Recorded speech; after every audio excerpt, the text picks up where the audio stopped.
در دهات به نام عبدی عوض در ناحیه ووسه طبق نقشه کارهای آبادانی و بنیادکاری با استقبال 35 سالگی استقلال دولتی در دهه و محله‌ها و راه‌های محلی تجدید می‌گردند. در همین دایره در دهه استقلال با دستگیری شخصان سخاوتپیشه و ساکنان منفرش نمودن راه‌های بین کوچه‌ها شروع گردیدند. مرحله اول آن با استفاده از تکنیک‌های صحابی تخت و هموار نمودن راه به انجام رسیده راه را برای منفرش خوابانی آماده می‌نمایند.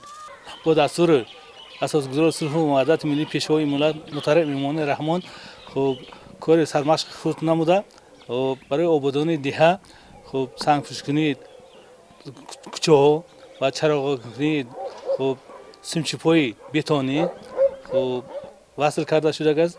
خب خط سهم دهه قطعی 6 کوچه را سنگ پوش کردیم. بود دنیا داریم که بود دیگراش هم خیلی چیکیم یکم مثلا دیگه کوچه را سنگ پوش کرده بود مثلا اصل پیش کردن نیت داریم با خدا راضی باشه. بود درخشان نیستم برای آبادانی هر کس هم خونه خشاب دهه دبونه خواجگی دهقانی شنوده سازن زبرو را تازه کردنیم دل نداریم سال بهاری بود کوریت بهاری میشه سر میشود همین خلقتی یک جای شده تازه کردیم. کارهای ساختمانی راه محلی در دهه استقلال با پیشنهاد جماعت دهات عملی گردیده. در کارهای ساختمانی نقش کمیته محله شخصان سخاوتپیشه نظارت میباشد. ساختمان راه با توصیه متخصصان راهساز عملی میگردد. آینده که بود نصیب باشد بود آبادانی را دهم میتیم خانه‌های خودمون آباد میکنیم کوچه را ده را مثلا رای کلان مثلا رای کلان مثلا ده هم چی خداگیره تو شورا مثلا آباد کردن نیت داریم هم خیلی خط خلق مسئله کردگیم مثلا کارا را پیش برده شده.